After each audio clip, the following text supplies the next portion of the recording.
চামড়ার বেচাকেনা ও সংরক্ষণ নিয়ে জানাতে চট্টগ্রামের হামজারবাগ থেকে আছেন সহকর্মী অনুপম শীল। অনুপম, এবার চট্টগ্রামে চামড়ার বেচাকেনা কেমন হচ্ছে এবং দাম নিয়ে কিছু অভিযোগ শোনা যাচ্ছে, এই ব্যাপারে ব্যবসায়ী ও আড়তদাররা কি বলছেন? একটু আগে আমরা খবরে যেমনটা শুনছিলাম যে মৌসুমী ব্যবসায়ীরা যারা মূলত বিভিন্ন বাড়ি গিয়ে এই চামড়াটি সংগ্রহ করে তারা যথারীতি এবারও হতাশা প্রকাশ করেছে এবং তাদের অনেকেই লোকসানের বোঝা নিয়ে বাড়িতে গেছে। তার আগে একটু দেখাতে চাই কিভাবে সংরক্ষণ হচ্ছে। আমরা এখন বিবিরহাট গরুর বাজার প্রাঙ্গণে আছি এবং এখানে গাউসিয়া কমিটি যারা প্রায় গত 4 বছরের মতো এবারও তারা পঞ্চম বর্ষে এসে তারা এই চামড়া সংরক্ষণের উদ্যোগ নিয়েছে। তারা মূলত চট্টগ্রাম শহরের দুটি আলাদা আলাদা জায়গা, অর্থাৎ আমরা এখানে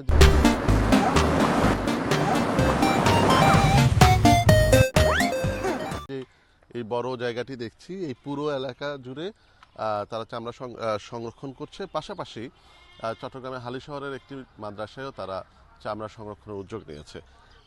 এছাড়াও দক্ষিণ চট্টগ্রামে তাদের স্বেচ্ছাসেবকদের মাধ্যমে চামড়া সংগ্রহ করে সেখানে আলাদাভাবে তারা চামড়া সংরক্ষণ করছে। উত্তর চট্টগ্রামেও ঠিক একই রকম। তো গাউসিয়া কমিটির নেতৃবৃন্দ যেটি বলছেন যে তারা এই বছর 1 লাখ চামড়া সংগ্রহ করে তারা সেগুলো সংরক্ষণের উদ্যোগ নিয়েছে এবং মূলত এই চামড়াগুলো তারা তাদের বিভিন্ন এলাকা থেকে তাদের স্বেচ্ছাসেবক বাহিনীর মাধ্যমে সরাসরি যারা কোরবানি দিয়েছেন তাদের কাছ থেকে সংগ্রহ করে লবণ দিয়ে এগুলো এইভাবে সংরক্ষণের উদ্যোগ নিয়েছেন।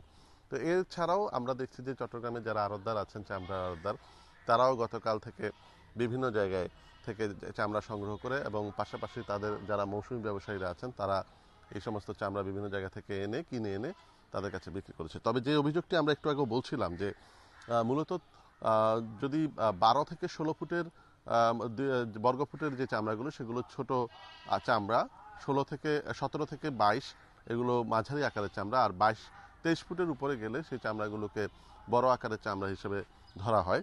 তো কিন্তু আমরা গতকালকে দেখলাম যে 23 ফুটের উপরে যে চামড়াগুলো আছে সেই চামড়াগুলো যারা এখানে আড়তদার আছেন তারা 150-200 টাকা করে কিনেছেন এবং অনেকেই যারা মৌসুমী ব্যবসায়ী বিভিন্ন জায়গা থেকে চামড়া কিনেছেন তারা বলছেন যে তারা 400-500 টাকা করে বড় গরুর চামড়া কিনেছেন, কিন্তু সেটি এখানে এনে 150 টাকায় বিক্রি করতে হয়েছে।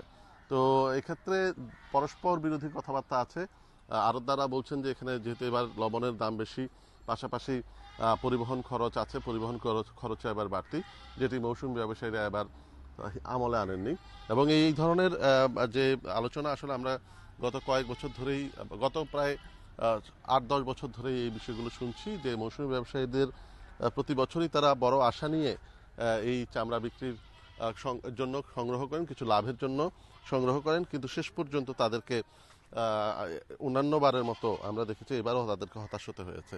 তো এই সমস্যা এবং মৌসুমী ব্যবসায়ীদের এই পরিস্থিতির কবে উত্তরণ হবে সে বিষয়টি নিয়ে আসলে স্পষ্ট কোনো নির্দেশনা নেই। যদিও চামড়া যাতে নষ্ট না হয় বা চামড়া নিয়ে যাতে কোনো কারসাজি না হয় সেটি নিয়ে গত সময়ে আমরা দেখেছি যে বাণিজ্য মন্ত্রণালয়ে টাস্কফোর্স কাজ করে। এবার চট্টগ্রাম সিটি কর্পোরেশনের মেয়র তিনিও বলেছেন যে চামড়ার মতো একটা গুরুত্বপূর্ণ এবং অত্যন্ত যে বৈশ্বিকভাবে যেই চাহিদা রয়েছে, এই ধরনের একটি বৈদেশিক মুদ্রা অর্জনের সুযোগ রয়েছে, এই ধরনের একটি পণ্য সহজে নষ্ট হতে দেবেন না।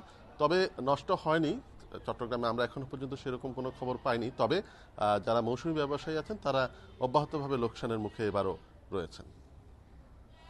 চট্টগ্রাম থেকে চামড়ার বেচাকেনা ও সংরক্ষণ নিয়ে জানাচ্ছিলেন সহকর্মী অনুপম শীল।